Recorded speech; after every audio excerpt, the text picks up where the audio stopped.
हाँ, अब हम पढ़ने वाले हैं जो उसके लिए थोड़ा सा पहले एग्जाम्पल देखते हैं, ठीक है। तो एग्जाम्पल को सबसे पहले पढ़ते हैं, क्या है, पढ़ते हैं the hermit said I am hungry, ठीक है। Yes, sir. एक सेंटेंस है the hermit said I M Hungry. और उसी का जवाब जो बना है the hermit said that he was hungry, ठीक है। ये छठवीं का है ना।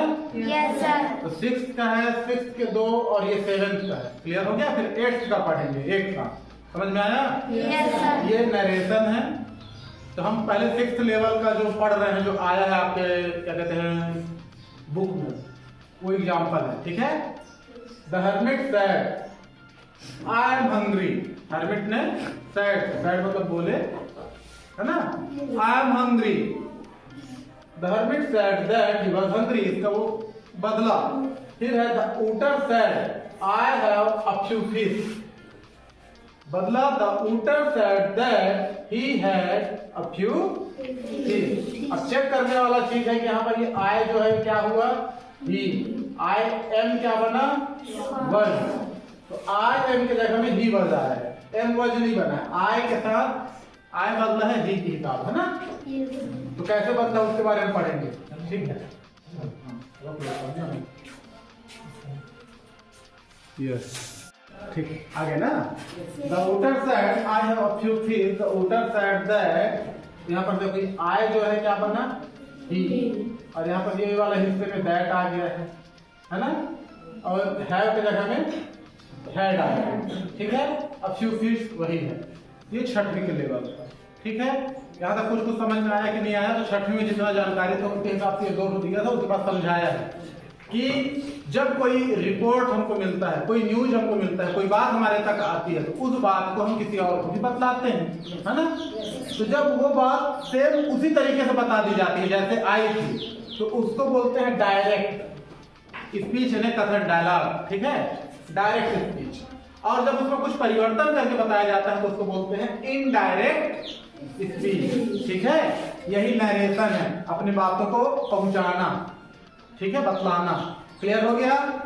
तो रिपोर्ट को ना दो तरीके से प्रस्तुत किया जाता है, प्रेजेंट किया जाता है। एक होता है एज इट इज, जैसे आया तो वैसे ही दे दिया जाए और उसमें थोड़ा बहुत परिवर्तन किया जाए, ठीक है। तो जब जैसे आया तो वैसे ही दे दिया जाता है तो उसको इन्वर्टेड कॉमा में लिखा जाता है, उस डिजाइन को बोला जाता है डायरेक्ट स्पीच, ठीक है। और जब उसमें कुछ परिवर्तन थोड़ा बहुत करके बोला जाता है या बतलाया जाता है तो उसको बोला जाता है इनडायरेक्ट स्पीच। अब पेपर में जो आता है वो ये है कि इस डायरेक्ट स्पीच को इस इनडायरेक्ट स्पीच में बदलिए, या इस इनडायरेक्ट स्पीच को इस डायरेक्ट स्पीच में बदलिए, ठीक है। तो हम उसको पढ़ने के लिए थोड़ा सा नियम कायदा पढ़ेंगे। छठवीं के लेवल में यही तक दिया था, ठीक है। फिर तो बन जाएगा। आया समझ में।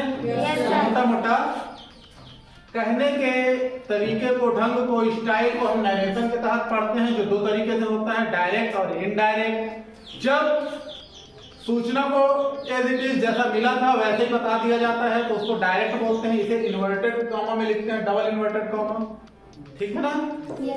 क्लियर हो रहा है।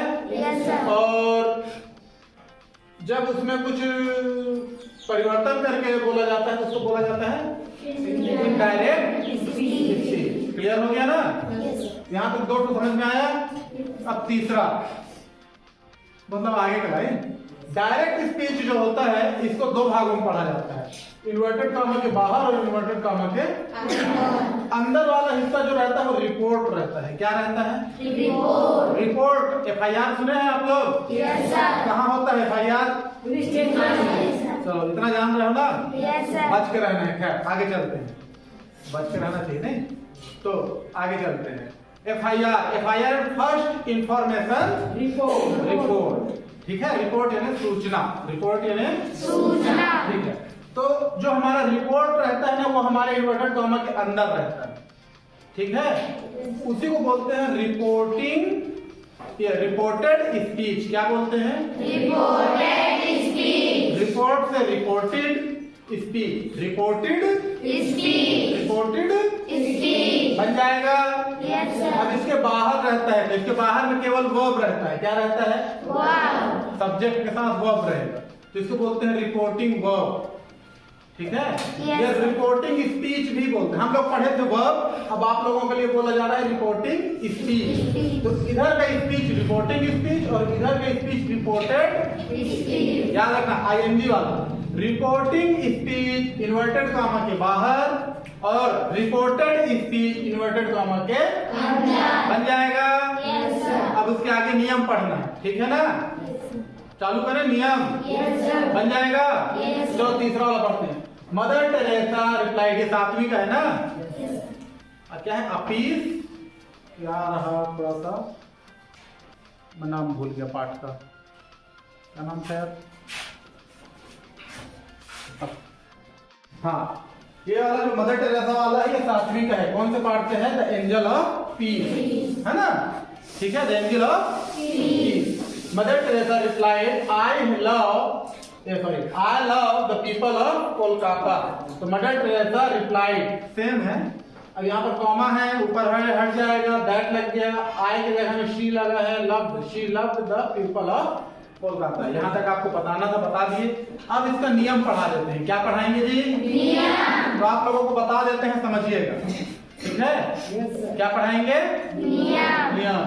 तो पहला है कि जो रिपोर्टेड स्पीच है, क्या, और रिपोर्टिंग वर्ब मिटा दिया जाए क्या, थोड़ा सा एक वाले के हिस्सा को मिटा देते हैं तो कुछ समझ में आएगा। नीचे वाले हिस्सा पर मिटा देते हैं, लंबा हिस्सा है ना।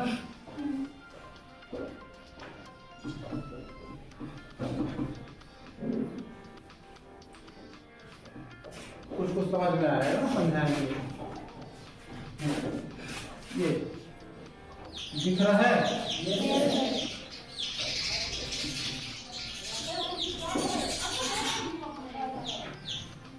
रिपोर्टिंग, ये वाला रिपोर्टेड।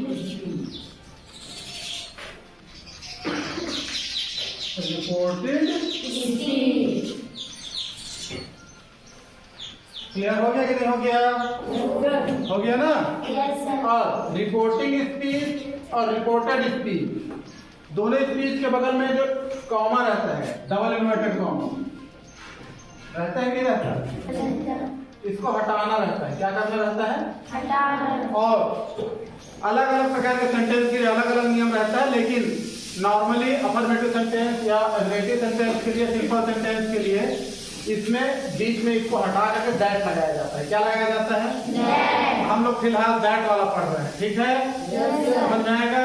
सिंपल सेंटेंस के लिए क्या लगाया जाता है, हटा करके पहला नियम बन जाएगा। दूसरा क्या बदलता है, तो टेंस बदलते हैं। अगर इधर प्रेजेंट है तो इधर के टेंस में कोई परिवर्तन नहीं है। अर्थात रिपोर्टिंग वर्ब अगर प्रेजेंट टेंस में है तो रिपोर्टेड स्पीच के टेंस में परिवर्तन नहीं होता, ठीक है ना। लेकिन अगर रिपोर्टिंग स्पीच, ठीक है, पास्ट टेंस में है तो रिपोर्टेड स्पीच बदलते जाता है। क्लियर हुआ। देखो यहाँ पर ये सैड है कि नहीं है, सैड मतलब वर्ब का दूसरा फॉर्म मतलब पास्ट टेंस हुआ ना। तो इधर वाला भी पास्ट में बदलेगा, तो एम प्रेजेंट का है कि नहीं है ना।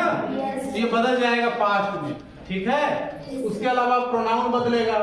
तो देखो आई लिखा है, रिपोर्टेड स्पीच में आई मिला कि नहीं मिला, ये रिपोर्टिंग स्पीच के सब्जेक्ट के अनुसार बदल जाएगा, हर्मिट के अनुसार। हर्मिट यानी साधु, पुल्लिंग है, रेस्लाइन जेंडर है ना। तो भी दिया गया, उसके लिए क्या लिया गया, भी। ऊटर एक जीव के लिए है, लेकिन उसके लिए भी हम ही यूज किए हैं। मदर इसके लिए शी यूज किए रहे होंगे शायद तक, है ना, नीचे में। हाँ, तो मदर के लिए शी, जेंडर वाइज चेंज कर लिए। आए को यू रहता है तो उसके ऑब्जेक्ट के अनुसार बदलता है। यू वाला भी नहीं है, जब आएगा तो पढ़ा देंगे। क्लियर हो गया, समझ में आया थोड़ा बहुत कि नहीं आया, हल्का फुल्का आया। जैसे जैसे आते जाएगा तो हम इसको कठिन वाला फिर वीडियो भी बनाएंगे, आप लोग को दिखाएंगे भी, बताएंगे भी। फिलहाल यहाँ तक समझ में आया कि नहीं आया। अब कैसे कैसे बदलेगा उसको, प्रेजेंट का पास्ट बदलेगा, पता चल गया ना। सिंपल प्रेजेंट बदलेगा सिंपल पास्ट में, है ना। प्रेजेंट कंटिन्यूअस बदलेगा पास्ट कंटिन्यूअस में। परफेक्ट बदलेगा past perfect, simple perfect present perfect बदलेगा पास्ट परफेक्ट। इस प्रकार से आएगा। तो जैसे जैसे आते जाएगा बताते जाएंगे। तो अब इसका एग्जाम्पल देख लेते हैं, ठीक है ना, जो 8वीं में दिया हुआ है, ज्यादा नहीं है, जितना है उतना पढ़ लेते हैं, फिर बाकी का वीडियो बना